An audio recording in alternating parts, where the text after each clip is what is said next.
Hello world, there's no time to waste on an intro or anything like that. I just need to record this, even though the Dallas and Warriors game 1 is starting as I'm recording this right now, I believe, at just after 8 p.m. on Wednesday, May 18th. And I'm all sweaty and dirty and just got done mowing. I realized I just need to start recording content to put out during this playoffs. I haven't been doing it. I've just been thinking a lot about doing it, and I need to just do it. So yeah, that's what I'm doing right now. I just want to get my predictions in a way out really quick. Not really predictions, just how I feel heading into these conference finals series. And so Miami and Boston played last night, and Miami won. It was a really good game. I'm pretty sure, it was a decently scoring game, like way higher than I thought it would be, because I thought this was going to be more of a rock fight type of series, with both of these teams being really, really great defensively, like all the way across their lineups. But I guess kind of the way I felt heading into the series was that I felt like Miami was going to have a tougher time scoring against Boston than vice versa, than Boston would against Miami. I think both of these teams are going to make each other's lives really hard. But yeah, I just had that inkling that I feel like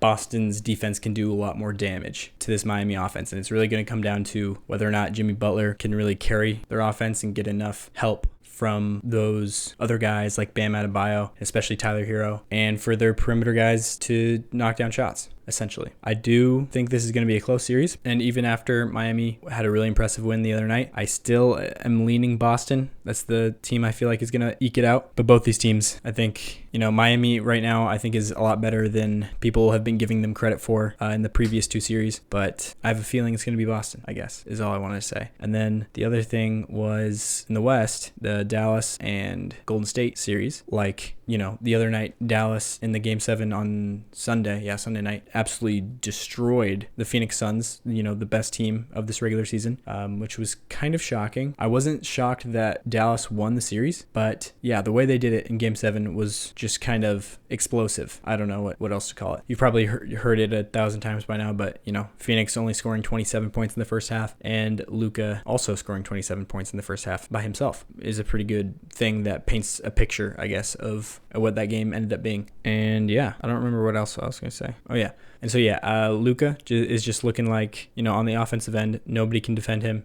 People like Pat Bev on TV, which is another thing I kind of want to talk about. But yeah, I'm not going to go off on all these, things you've been seeing Pat Bev say on TV. But he said something along the lines of, nobody on Phoenix can guard Luka, like in a way that really sounded like there are guys that can guard Luka. There's just none of them on the Suns. But at this point, I just feel like, the Suns personnel, if you look at every team in the NBA and you're like, which of these teams is going to be best guarding Luka, I don't feel like Phoenix is that far down the list. You know what I mean? Like just a guy like Luka, his size, all that kind of stuff. If you're trying to scheme and try to, if you can pick from any of the other rosters in the NBA to guard Luka, to defend Luka with, Phoenix isn't a bad choice because there's not a whole lot of guys for him to pick on. Like Ayton and Paul are both like the two main guys that Luka would want to get switches onto and go at offensively. But both those guys are good defenders and guys that you're going to live with, not necessarily live with, but you don't feel terrible about them having to switch and do something where, most players their size would be uncomfortable. Like typically those guys are better than most of, the average players or the next guy up, in terms of that position. They do that pretty well, you could say. But Luka still had his way with them. And it really doesn't matter too much. Like it does matter, but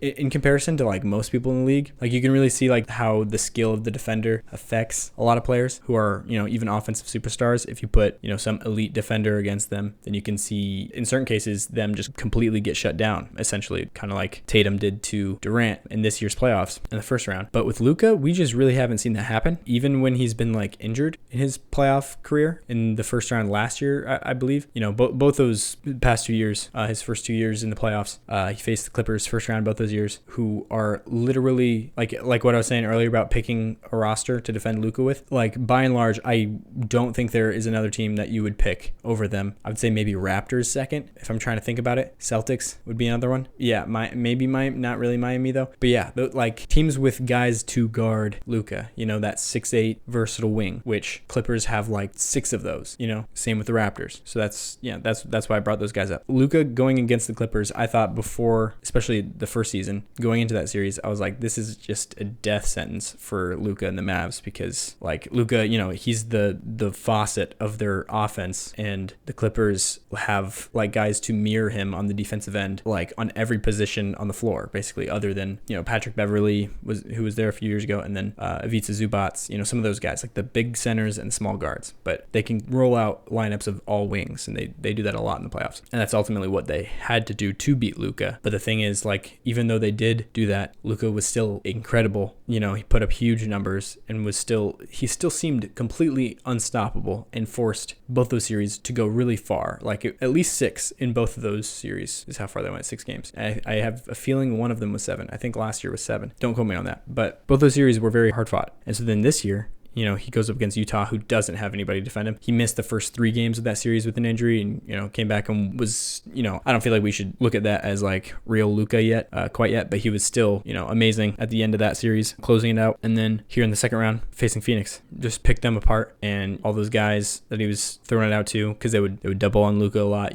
paid a lot of attention to him, so he would swing out to other guys on the Mavs, and those guys were hitting their shots. So that's what it really came down to. But yeah, what I'm trying to say is Luka against the Phoenix Suns, Pat Bev saying they don't have anybody to guard them. I mean, they have Jay Crowder, who I feel like he's in the top 15 at least guys in the league that you would like draft if you had a draft of guys to defend Luka one-on-one. I feel like Jay Crowder's pretty high up there. He's that guy that he draws that assignment against like AD and LeBron, and Giannis. He was the primary defender on Giannis that one year that Miami stomped down the Bucks in that gentleman's sweep, I believe. It just feels like Luka at this point, he's beyond. Like, obviously, he can still be affected by a better defensive player, but it's night and day compared to like how most players are affected by great defenders, if that makes sense. To a certain extent, Luka's just so skilled that he can get to his spots, he can get, the looks and the things that he wants offensively, regardless of the defender. It's still incredibly skillful and incredibly difficult to make those shots and to do those things that he does, but he's very good at doing those things. So it doesn't really matter as much if you have a really good defender on him, making it really hard for him, because he's really good at playing well while things are made really hard for him, if that makes sense. Like, that's kind of his strength in a way. Like, he's really good at not being stopped. I think that's the way that I can best put it. But yeah, this Warriors team, I feel like they're even less equipped to guard Luka. The other guy, I forgot to mention, Mikal Bridges, even Cam Johnson, who, was completely bodied by Luka because he's just too thin. And Luka's just a very, very powerful presence, posting up and, just using his body, his physicality to get to a shot. Man, what am I trying to say?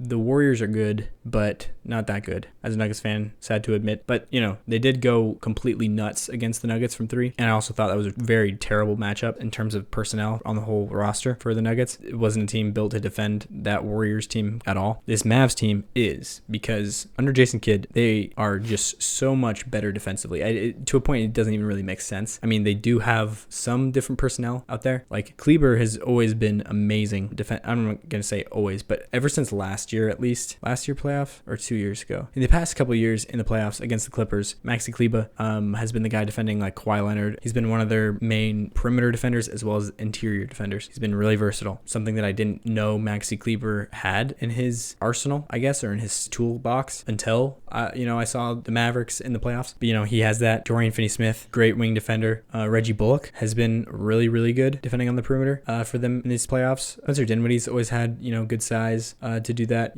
Good presence on the defensive end. Jalen Brunson, even though he's undersized, he's still a hard-nosed perimeter defender. He's got some thickness to him too. Some volume, some weight to throw around, be physical. And he's really smart. Went to Villanova. So I feel like if you go to Villanova, you're usually a good defender. Can't think of a bad defender off the top of my head that came out of Villanova. But yeah, this Mavericks team feed off of turnovers. They force a lot of them. Luka is like a smart, captain of a defense in a way. Like, he's not a zero defensively. He has his weak spots, that's for sure. And the Suns, especially Chris Paul and the Suns, exploited that early on in that series. But, he has his strengths on the defensive end as well. Kind of like Jokic. I've gone over this with Jokic before too. And I think Jason Kidd has designed a really, really good defensive scheme to kind of form and build around Luka. And yeah, honestly, I've been really impressed with Jason Kidd as a coach, did not know he had this in him after his last 2 stints as head coach. But, you know, if you really think about it, Jason Kidd and Luka Doncic paired together, like just from a IQ of the game standpoint, seemed like a match made in heaven for a coach-to-player relationship, because they're both super high IQ, point guard type basketball minds, and they see the game in a very similar way. So yeah, credit to Jason Kidd. What I'm trying to say is I think the Mavericks are going to win the series. I know that's kind of an unpopular take, at least I think it is,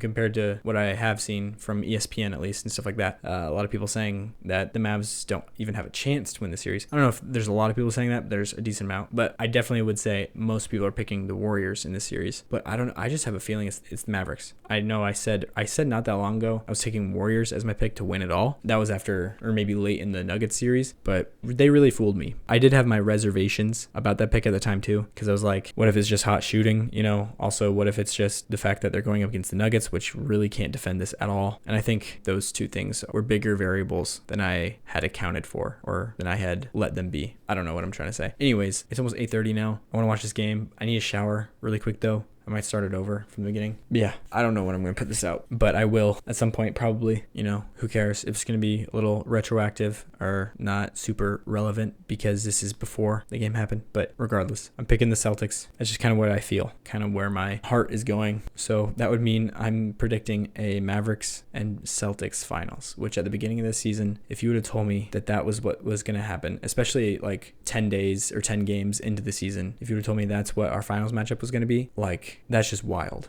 But basketball is great, and I'm glad that it's here. Yeah, so thank you for letting me share. Bye-bye.